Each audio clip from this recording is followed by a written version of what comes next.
Bulletin में सबसे पहले बात करेंगे, मुल्क भर के सार्फिन के लिए बिजली मजीद महंगी कर दी गई। इक्तिसादी राब्ता कमेटी ने IMF शराइत के मुताबिक अगले माली साल बिजली पर इजाफी सरचार्ज लगाने की मंजूरी दे दी। इजाफी सरचार्ज ₹1.55 से लेकर ₹4.45 फी यूनिट आयद होगा। इजलास में के इलेक्ट्रिक के लिए यकसा टैरिफ के इतलाक की मंजूरी दी गई है। यकसा टैरिफ के नफाज से के इलेक्ट्रिक सार्फिन को मार्च से अप्रैल ₹1.55 से लेकर ₹4.45 फी यूनिट इजाफी अदा करना होंगे। वज़ीर ख़जाना इसहाक डार की ज़ेर सदारत इक्तिसादी राबता कमेटी का इजलास हुआ। इजलास में रमज़ान रिलीफ पैकेज के लिए 5 अरब की मंजूरी दे दी गई। माह रमज़ान में बेनज़ीर इनकम सपोर्ट प्रोग्राम में रजिस्टर्ड अफराद को 19 अशिया ज़रूरिया पर यूटिलिटी स्टोर्स के जरिए सब्सिडी दी जाएगी। मुल्क भर में गंदम की कीमत ₹3900 फ़ी 40 किलोग्राम मुकर्रर करने की भी मंजूरी दे दी गई है। पोर्ट्स पर फंसे कंटेनर्स कार्गोज पर आयद स्टोरेज चार्जेस ख़त्म करने की मंजूरी दे दी गई। पोर्ट्स पर खड़े कंटेनर्स कार्गोज को क्लियर करने और स्टोरेज चार्जेस ख़त्म करने की माहाना रिपोर्ट देना होगी। कराची पोर्ट पर फंसे कंटेनर्स पर 50 लाख रुपए तक के लिए स्टोरेज चार्जेस माफ़ करने की भी मंजूरी दे दी गई है। स्टोरेज चार्जेस की माफ़ी स्टेट बैंक से सर्टिफिकेट के साथ मशरूत होगी।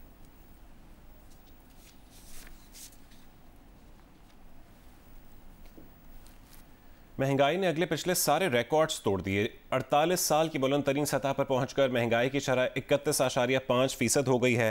अप्रैल 1975 में महंगाई की शरह 29.3% थी। फरवरी में खाने पीने की अशिया के लिए महंगाई की शरह 47% तक पहुंच गई। आमना आमिर की रिपोर्ट देखिए।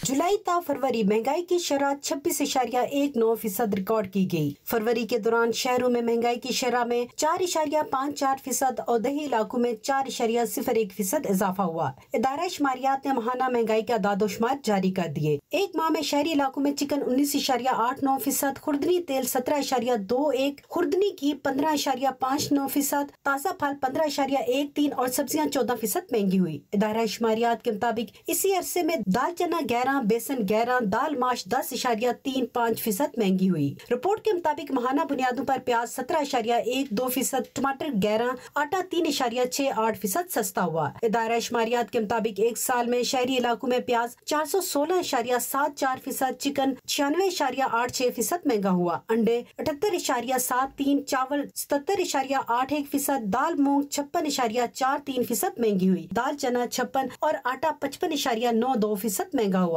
एक साल में कुकिंग ऑयल 50.66%, खुर्दनी घी 45.89%, सब्जियां 11.60% महंगी हुई। आमना आमिर, जियो न्यूज, इस्लामाबाद। स्टेट बैंक की मॉनेटरी पॉलिसी कमेटी का इजलास आज होगा। पॉलिसी इजलास में शरह सूद पर फैसला होगा। मालियाती शोबे की शरह सूद में कितने फीसद इजाफे का इम्कान है, जानेंगे नुमाइंदा जियो न्यूज रियाज एंडी से। रियाज, कहिएगा कि आज शरह सूद में कितने फीसद इजाफे का इम्कान है? देखिए जी, जो मार्केट की एक्सपेक्टेशन है वो 2 से 3% है, बिकॉज जो आखिरी टी बिल नीलामी हुई है उसमें यील्ड जो आप मुनाफा देते हो अपने पेपर के ऊपर वो 2% तक तकरीबन बढ़ा था, तो उसी से इन लाइन है।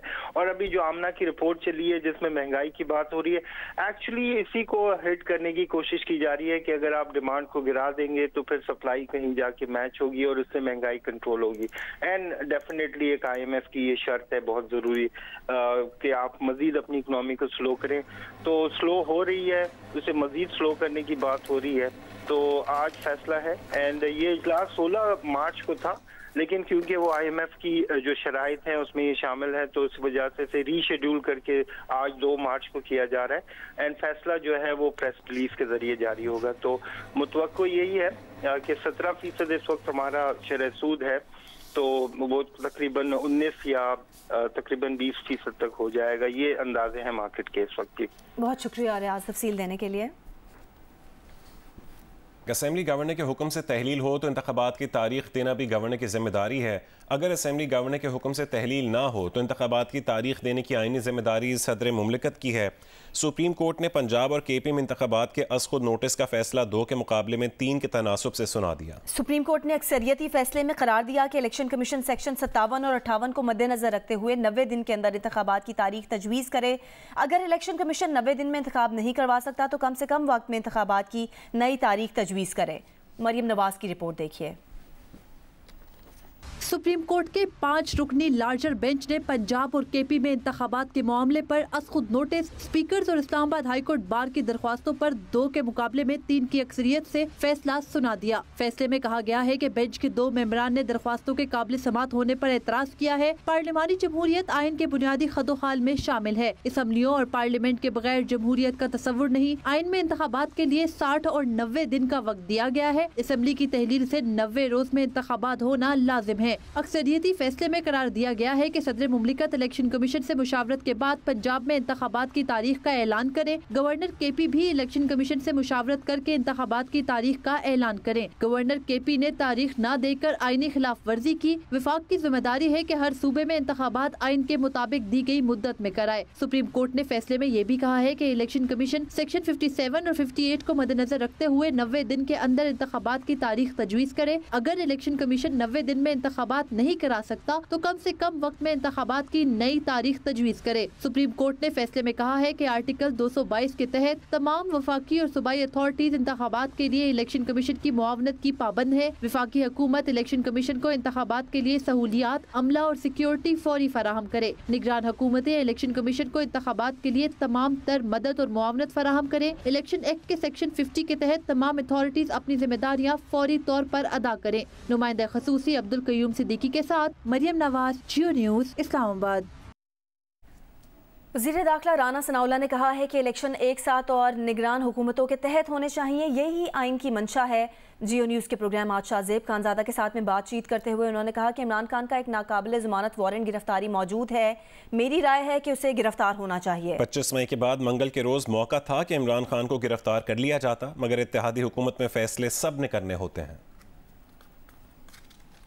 हमारी ये राय है कि इलेक्शन जो है वो जनरल इलेक्शन होने चाहिए और तमाम असम्बलियों के केयर टेकर सेटअप के तहत एक ही दफ़ा इलेक्शन होने चाहिए। हम अगर जीत गए तो ये फिर इसी काम पे फितना लगा रहेगा। इसको फिर बहाना मिल जाएगा, कहेगा देखें इनकी फेडरल गवर्नमेंट थी लिहाजा मेरे साथ धांधली हो गई है। जब सूबाई असम्बलियाँ होंगी तो फिर ये बाइकआउट करेगा। ये सूबाई असम्बलियाँ जो है, ये पंजाब की हुकूमत जो है मेरे साथ धांधली करेगी। जब तक इस फितने को वोट की ताकत से अवाम माइनस नहीं ना करेंगे, ये मुल्क जो है ना ये किसी तरफ नहीं लगेगा। अवाम ने इसका चेहरा देखा है ना, ये किस तरह से अदालतों के ऊपर हमलावर हुआ है, किस तरह से इसने जो है वो जुडिशल कम्प्लेक्स के ऊपर जो है वो हमला किया है। यही रहता है कि आप अदालत के अंदर दाखिल हों और प्रिजाइडिंग अफसर को जो है वो गिरेबान से पकड़ के जो है वो बाहर निकालें। कोलिशन गवर्नमेंट है और सबके इत्तेफाक से ही मामला आगे चल सकते हैं, उसके बगैर तो नहीं चल सकते। 25 मई के बाद एक मौका था कि इसको अरेस्ट होना चाहिए था। इस वक्त इसके खिलाफ 2 दहशतगर्दी के 780 के मुकदमा दर्ज है, एक अदालत का वारंट है। सुप्रीम कोर्ट के फैसले के बाद चेयरमैन पीटीआई इमरान खान ने जेल भरो तहरीक खत्म करने का ऐलान कर दिया और कहा कि हफ्ते की शाम को भरपूर इलेक्शन मुहिम का आगाज करेंगे। इमरान खान ने कहा कि अदालती फैसले पर वजीर कानून ने शर्मनाक बयान देकर जजेस को तकसीम करने की कोशिश की। पीटीआई और कौम सुप्रीम कोर्ट के साथ खड़ी है। माहिर कानून बैरिस्टर सलाहुद्दीन अहमद ने कहा है कि फैसला वाज़ेह होता तो इसमें इबहाम ना होता। 2 जजेस ने कहा है कि वो दीगर 2 जजेस के फैसले की तायद करते हैं, इसलिए फैसला 4-3 से हो गया है। अगर इस मामले पर फुल कोर्ट तश्कील दे दिया जाता तो ये कन्फ्यूजन आसानी से दूर हो सकती थी। प्रोग्राम आज शाहजेब खानजादा के साथ में गुफ्तगू करते हुए माहिर कानून रशीद रिजवी ने कहा कि बेहतर यही है कि ये मामला फुल कोर्ट के सामने रखा जाए। अदालत ने जल्दबाजी की कि केस आज ही खत्म करो, इतने बड़े फैसले पर कभी इतनी जल्दी नहीं की गई।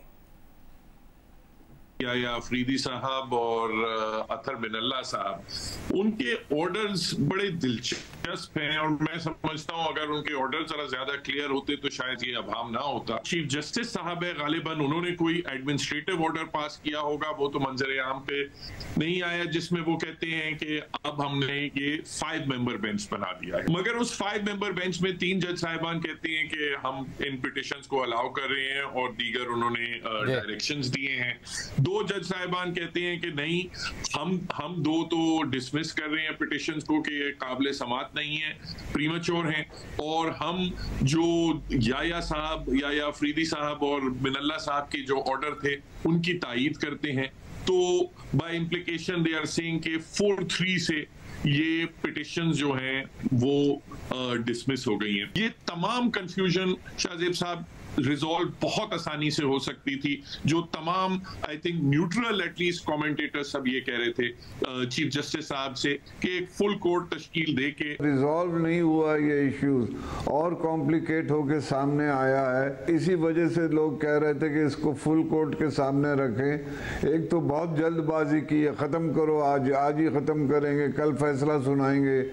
इसमें कभी इतने बड़े इश्यूज पे ऐसा नहीं हुआ है कि इतनी जल्दी ख़त्म किया गया हो। पाकिस्तान पीपल्स पार्टी के रहनुमा और साबिक गवर्नर पंजाब सरदार लतीफ़ खोसा ने कहा है कि पंजाब और खैबर पख्तूनख्वा में इलेक्शन 90 दिन में करवाना लाजिम है।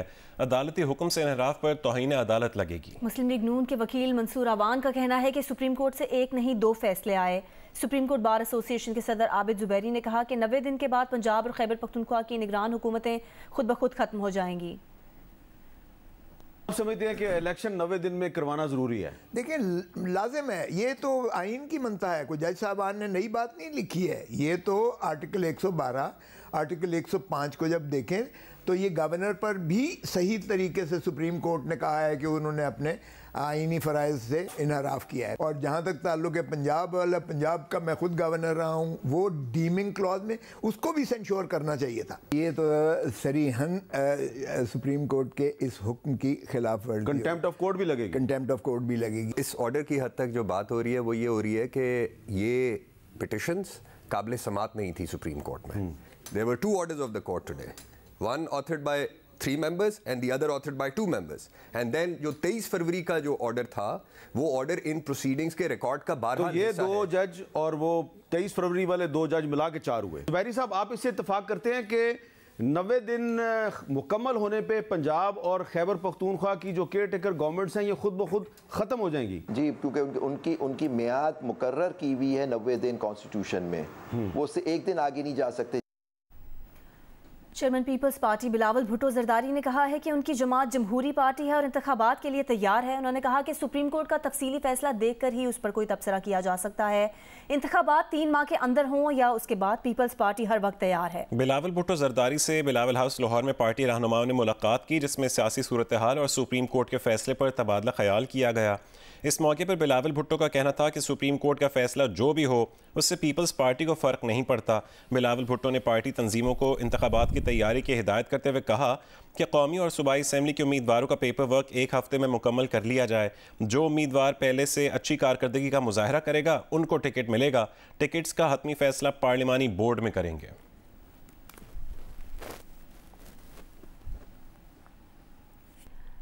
HBL PSL में पेशावर ज़ल्मी ने कराची किंग्स को 24 रन से हरा दिया। ज़ल्मी के 197 रन के जवाब में किंग्स की टीम 8 विकेट पर 173 रन बना सकी।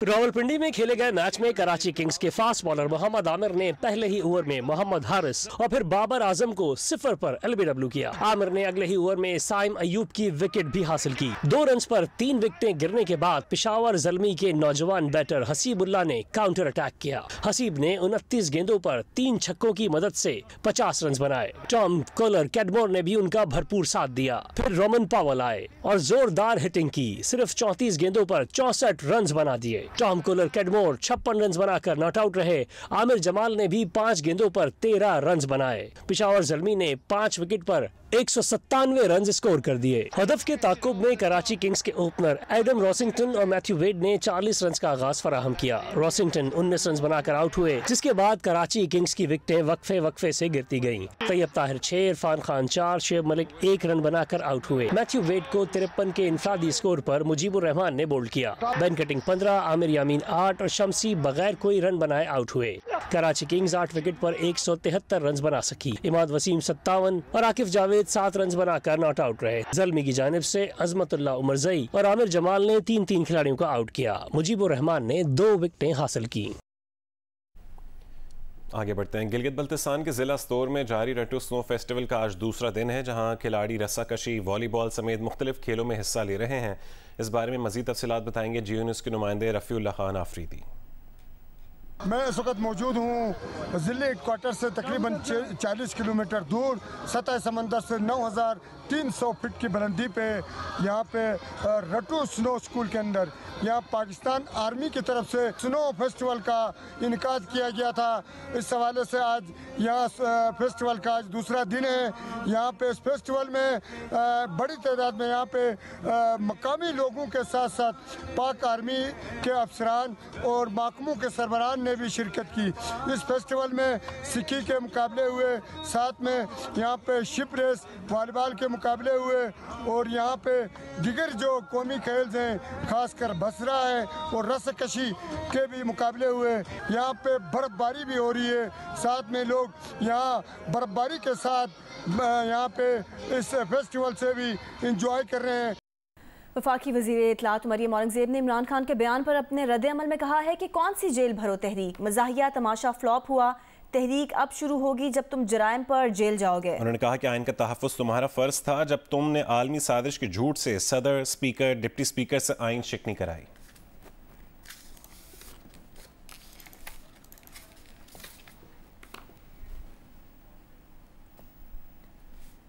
इमरान खान ने अमरीकी वफ़द से मुलाकात की है और PTI अमरीका के रहनुमा एक के बाद दूसरे रुकन कांग्रेस से मुलाकातें कर रहे हैं। डोनाल्ड लू के जरिए PTI हुकूमत का तख्ता उलटने का बयानिया क्या हुआ, ये देखिए इस रिपोर्ट में। मैं इल्जामात नहीं लगा रहा, मेरे पास जो ये खत है। इमरान खान ने कागज लहराकर अमेरिका पर PTI हुकूमत का तख्ता उलटने की साजिश का इल्ज़ाम लगाया था। डोनाल्ड लू की मुबैना धमकियों का जिक्र करके कौम की गैरत जगाने की मुहिम चलाई थी, मगर अमेरिका में PTI के रहनुमा अरकान कांग्रेस से मिलकर दरख्वास्तें कर रहे हैं कि पाकिस्तान की सियासी सूरत-ए-हाल पर नज़र डाली जाए। अमेरिका में इमरान खान के फोकल पर्सन डॉक्टर सज्जाद बरकी और तहरीक इंसाफ की लॉबिंग करने वाले आतिफ खान ने न सिर्फ अमेरिका के साबिक वज़ीर ख़ारजा माइक पोम्पियो और ऐवान की अमूर ख़ारजा कमेटी के चेयरमैन माइक मैकॉल से मुलाकातें की हैं, बल्कि पिछले चंद माह में वो ऐवान की आर्म सर्विसेज कमेटी के रुकने कांग्रेस जिम बैंक्स से भी मिले हैं। अपने पॉइंट ऑफ व्यू को एक प्रोफेशनल तरीके से प्रेजेंट करने की ज़रूरत महसूस हुई है, तो जी हाँ, पाकिस्तान तहरीके इंसाफ PTI USA के डायस्पोरा ने एक प्रोफेशनल लॉबियस्ट हायर किया हुआ है। तहरीक इंसाफ अमेरिका के रहनुमा आतिफ खान और इमरान खान की बहन अलीमा खान ने अमरीकी अवान नुमाइंदगान के स्पीकर केविन मैकार्थी से भी चंद ही रोज़ पहले मुलाकात की थी।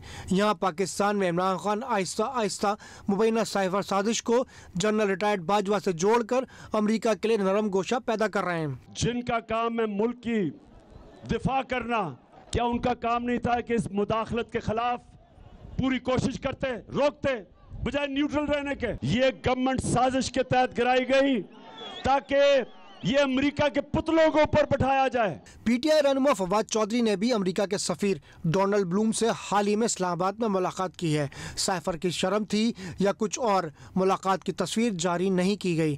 तमाम अमेरिका में PTI के रहनुमा ढके छुपे अंदाज से नहीं, बबंगे दोहल अमरीकी अरकान कांग्रेस से मुलाकातें कर रहे हैं, बल्कि उन पर यह भी वाज़ेह कर रहे हैं कि दूसरी बार वज़ारत उज़्मा के ख्वाब देखने वाले इमरान खान अमरीका के मुखालिफ नहीं। उम्मीद मिलन और अमन की सफ़ीर करतारपुर राहदारी ने तकसीम हिंद के वक्त बिछड़े दो भाइयों के ख़ानदानों को मिलवा दिया। झंग के मकीन गुलाम मोहम्मद और भारतीय सूबा हरियाणा के ज़िला कुरुक्षेत्र में मुकीम उसका भाई दिया सिंह जीते जी एक दूसरे से ना मिल सके, मगर अमन की राहदारी ने इन बिछड़े ख़ानदानों को मिलवा दिया। 75 साल बाद एक दूसरे के गले मिले तो जज्बात पर काबू ना रख सके। मज़ीद रिपोर्ट करेंगे नुमाइंदा जियो न्यूज़ इंजीनियर मंजूर हुसैन। भारत के शहर गोमला के गुरदेव सिंह और दिया सिंह के बचपन में ही वालिदैन का साया सर से उठा तो वालिद के दोस्त करीम बख्श ने उनको बेटा बना लिया। गुरदेव सिंह का नाम गुलाम मोहम्मद जबकि दिया सिंह का नाम गुलाम रसूल रख दिया। कुछ अरसा बाद छोटा भाई गुलाम रसूल ननियाल चला गया। 75 साल कबल तकसीम हिंद की लकीर खींची तो दोनों भाइयों के खानदान भी जुदा हो गए। 6 माह कबल सोशल मीडिया पर 85 साल मोहम्मद शरीफ का 77 साल चचाजाद भाई अवतार सिंह से रब्ता हुआ। मोहम्मद शरीफ झंग से, जबकि अवतार सिंह का खानदान करतारपुर राहदारी के जरिए दरबार बाबा गुरु नानक पहुंचा, तो भाई भाई से गले मिलकर जज्बात पर काबू न रख सके।